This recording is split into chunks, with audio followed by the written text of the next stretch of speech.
Welcome back to Studious. Over the past 2 videos, we have built a solid foundation. We understand the 4 primary tissue types that make up the human body, and we understand the chemical staining techniques that make those tissues visible under a microscope. Now comes the most important practical skill in all of histology. How do you actually sit down in front of a slide or a microscopic image in an exam and systematically work through it to reach a confident, correct identification?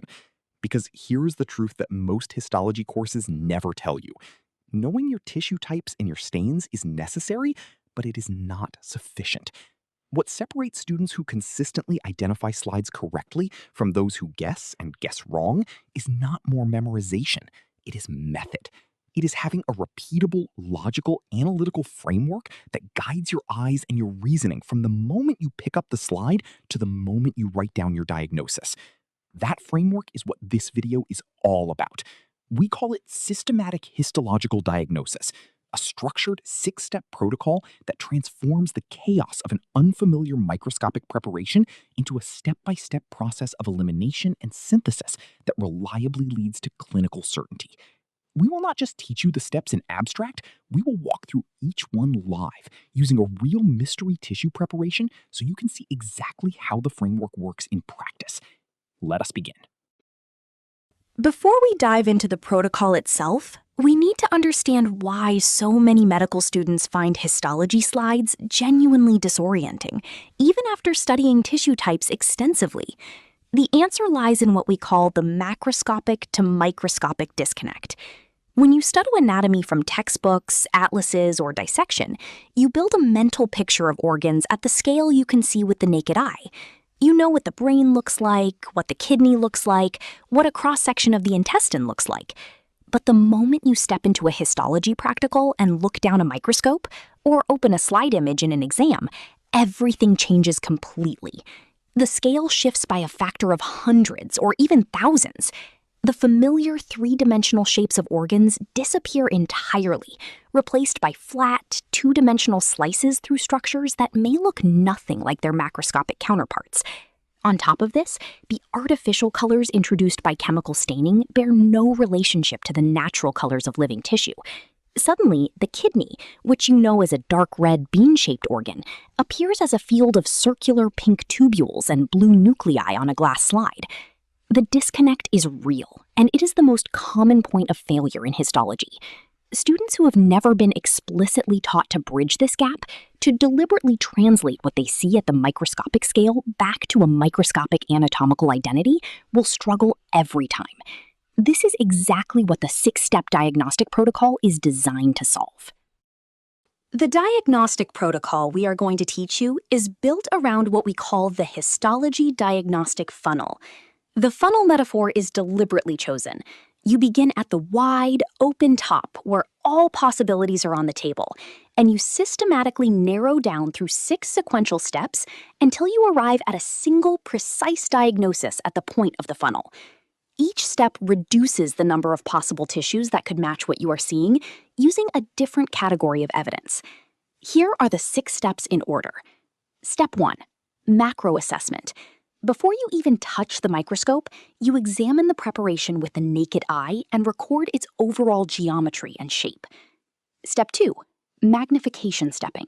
You move through the microscope systematically from lowest to highest magnification, building a spatial map of the tissue. Step 3. Structural inventory.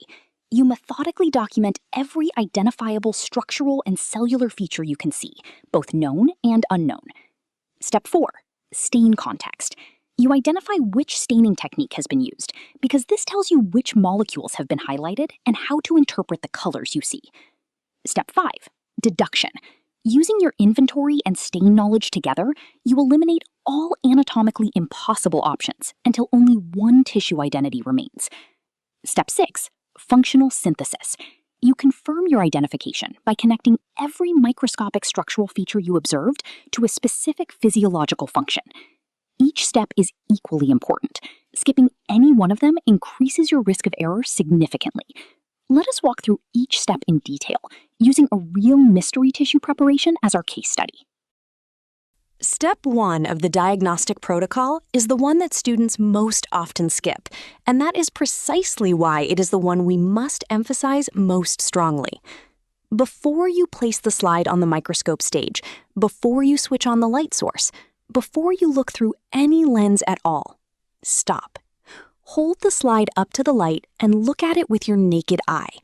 This is the macroscopic baseline assessment, and it gives you a crucial first piece of diagnostic information that you can never recover once you are looking through a high-power objective: the overall geometry of the tissue section.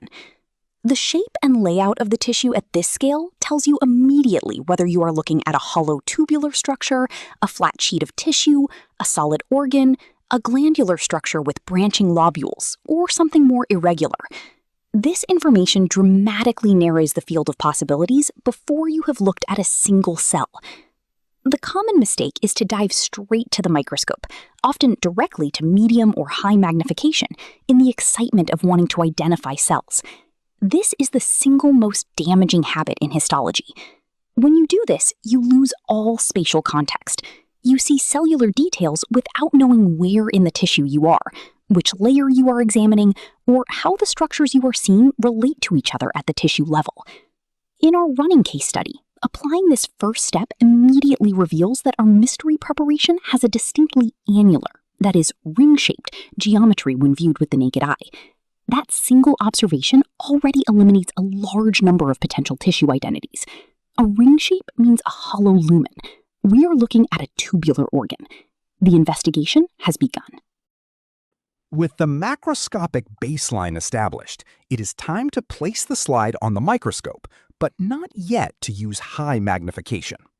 Step 2 of the protocol is systematic magnification stepping, a deliberate 3-phase progression through magnification levels, each with a specific purpose. Phase 1 is the scan phase, conducted at the lowest available objective, typically 4 times or 2.5 times magnification. At this level, the entire tissue section, or a large portion of it, is visible simultaneously. Your objective here is not to identify specific cells. You cannot see individual cells clearly at this magnification, and that is fine. Your objective is to ensure the image is in focus across the field, and then to move the slide systematically, left to right, top to bottom, to survey the entire tissue surface area. This is essential because the tissue section is almost always significantly larger than the lens field, and important diagnostic features may be located at the edges or in specific zones. Phase 2 is the target phase, conducted at medium magnification, typically 10 times or 20 times. At this level, major tissue compartments and structural zones become clearly distinguishable. You are now identifying the large-scale organization. Where are the epithelial layers? Where is the connective tissue? Are there distinct structural landmarks like blood vessels, glands, or cartilage? Phase 3 is the isolate phase, conducted at the highest available objective, typically 40 or 60 times. Only now do you zoom into specific areas of interest. Minor structural details, individual cell morphology, nuclear features, and intracellular organelles only become visible at this resolution. Moving through these phases in order prevents you from making the classic error of forming premature conclusions based on high magnification details seen completely out of their tissue context. Step 3 is where disciplined observation transforms into diagnostic data, and it requires a methodical, almost forensic mindset. The structural inventory is a systematic documentation of every structural feature you can identify in the tissue, cataloged layer by layer, from the surface inward or from the lumen outward in a tubular structure. The key rule of this step is that you document everything you can see, not just the things you recognize. In fact, the things you cannot immediately identify are often the most diagnostically important, and skipping them because you do not know their name yet is a critical error. Working through our case study at this stage, the structural inventory reveals 6 distinct features. First, an empty central space, a lumen, which confirms our macroscopic observation of a tubular hollow organ. Second, an inner epithelial lining composed of tall columnar cells, arranged in an irregular, uneven pattern. consistent with pseudostratified columnar epithelium. Third, interspersed lighter cells within that epithelial layer, goblet cells, whose pale staining, mucin-filled cytoplasm creates the characteristic scalloped, uneven surface appearance. Fourth, a thick, deep layer of connective tissue containing densely packed collagen fibers. Fifth, a visible vascular network, blood vessels running through the connective tissue. Sixth, and most diagnostically distinctive, distinct patches of pale staining, glassy material, hyaline cartilage. This combination of 6 features begins to paint an extraordinarily specific biological picture. The presence of cartilage alone, in combination with a pseudostratified columnar epithelium facing a lumen, points very strongly toward the respiratory system. We are building toward a diagnosis. You have performed your macroscopic assessment, you have mapped the tissue across 3 magnification levels, you have compiled a thorough structural inventory. Now comes step 4, decoding the staining technique. This step is essential because the colors you see on a slide are not the natural colors of the tissue. They are determined entirely by the chemical preparation used. Misidentifying the stain leads to misinterpreting the colors, which leads to misidentifying the structures, which leads to the wrong diagnosis. Every experienced histologist therefore explicitly identifies the staining technique as a distinct, conscious step in the diagnostic process. You approach stain identification by reading the overall color palette of the slide. An H&E section is dominated by blue-purple nuclei and pink cytoplasm and matrix. A PAS stain section features hot magenta carbohydrate-rich structures against a blue counterstain. A silver-impregnated section shows black neuronal processes on a golden-yellow background. A toluidine blue section shows blue nuclei and purple polysaccharide-rich structures. An osmium tetroxide section appears in stark black and white, used for electron microscopy. In our case study, the dominant color palette is immediately striking. Brilliant blue throughout the connective tissue, with red muscle if present, and blue nuclei. This triple color appearance is the unmistakable signature of a trichrome stain. Specifically, the vivid cyan blue collagen, the red muscle and vascular structures, and the blue nuclei confirm that this is Laidlaw's trichrome variant, a trichrome technique that specifically highlights connective tissue fibers and differentiates them from muscular and cellular elements in a single preparation. We have now accumulated 4 rich categories of evidence. A ring-shaped macroscopic geometry indicating a hollow tubular organ, a layered architecture with a pseudostratified columnar epithelial lining, goblet cells, thick connective tissue, blood vessels, and hyaline cartilage. A trichrome staining technique confirming the emphasis on connective tissue and fibrous components. And a base condition of hyaline cartilage presence confirmed from the inventory. Step 5 takes all of this evidence and applies it through a formal process of deduction and elimination. We list every anatomical location in the body that could plausibly contain hyaline cartilage, and we systematically test each candidate against all of our other evidence, eliminating those that fail any criterion. Nose and ear cartilage? Eliminated immediately. These are not ring-shaped tubular structures. The articular surface of bone? Eliminated. Again, not tubular, not hollow, not ringed. The larynx? Eliminated. Although the larynx contains hyaline cartilage, it is not a simple ring-shaped tube. Its cross-section is irregular and complex. Small respiratory bronchioles? Initially consistent with the ring shape and respiratory type epithelium, but eliminated on closer inspection. Smaller bronchioles have significantly thinner walls. Their cartilage becomes discontinuous and disappears entirely in the smallest bronchioles, and the epithelium transitions from pseudostratified columnar to simple cuboidal as the airways branch deeper.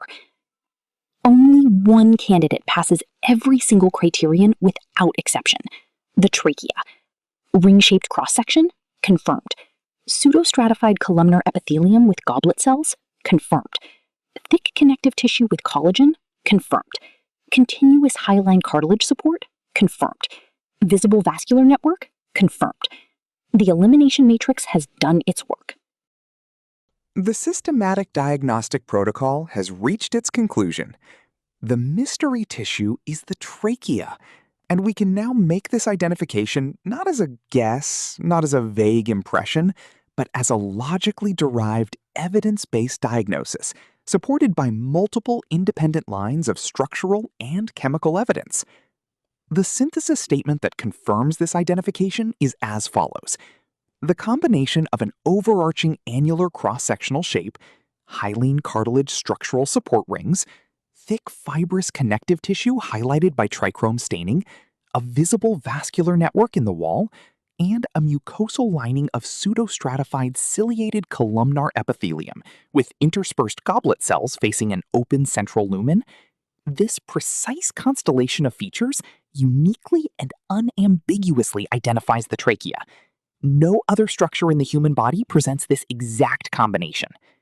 It is worth noting the key differentiation point from the nearest alternative, the bronchi. The larger bronchi do share several features with the trachea, including pseudostratified epithelium and cartilage support. However, the bronchi present with progressively thinner walls, cartilage that is discontinuous and irregular in shape rather than forming complete C-shaped rings. And as the airways branch deeper, the epithelium progressively transitions from pseudostratified columnar to simple columnar, and eventually simple cuboidal in the terminal bronchioles. These distinctions are consistent and reliable. Knowing them transforms your ability to correctly distinguish between very similar-looking respiratory tissue sections in your examinations and in clinical pathology practice. Step 6 is the final and, in many ways, the most intellectually satisfying step of the diagnostic protocol, functional synthesis. This step asks you to do something that separates truly competent histologists from those who have merely memorized structures. Look at every microscopic feature you have identified and explain why it exists in terms of the physiological function that feature serves. This is the form follows function principle applied to microscopic anatomy, and it is the step that deeply embeds your identification into long-term memory, because you are not just remembering what you saw, you are understanding why the tissue is built the way it is. In the trachea, this functional synthesis is beautifully clear. The C-shaped rings of hyaline cartilage, the most architecturally distinctive feature of the tracheal wall, exist for one reason: to maintain a permanently open airway lumen during the pressure fluctuations of respiration. Without rigid structural support, the trachea would collapse inward during inhalation as air rushes through and creates negative pressure. The cartilage prevents this, ensuring an unobstructed passage for every breath. The goblet cells interspersed throughout the pseudostratified epithelium exist to secrete mucus, a viscous, sticky layer that traps inhaled particulates, dust, bacteria, pollen, and other airborne debris before they can reach the delicate gas exchange surfaces of the alveoli deep in the lung. The pseudostratified columnar epithelium itself, with its cilia beating in coordinated waves toward the pharynx, forms the mucociliary escalator, the primary innate physical defense mechanism of the respiratory tract. Every structure has a reason. Every form has a function. We have now walked completely through all 6 steps of the systematic histological diagnosis protocol, from the first naked eye assessment of a mystery slide to a fully confirmed, functionally justified tissue identification. Before we close, we want to crystallize the single most important intellectual principle that underpins this entire framework. The principle that, if you remember nothing else from this video, will still transform your approach to histology. It is the golden rule of histology: never jump to conclusions. This rule has 5 specific practical applications, which together form your complete diagnostic checklist. First, always establish the macroscopic geometry before doing anything else. This foundational context can never be recovered once you are at high magnification. Second, always map structure systematically across multiple magnification levels, from the widest field to the most detailed in that order. Third, always identify and account for the staining technique before interpreting the colors you see. A red structure means completely different things in H&E versus trichrome. Fourth, always eliminate competing anatomical possibilities explicitly and systematically. Do not simply spot something familiar and stop thinking. Fifth, always connect microscopic form to physiological function to confirm and consolidate your identification. The power of this protocol is not that it always tells you the answer instantly. It is that it never allows you to be systematically wrong. By forcing you to gather evidence at every level before committing to a conclusion, it builds the intellectual discipline of a skilled diagnostician. That discipline, applied consistently, is the difference between passing and excelling in histology, and ultimately between good and great clinical medicine. Thank you for watching Studious.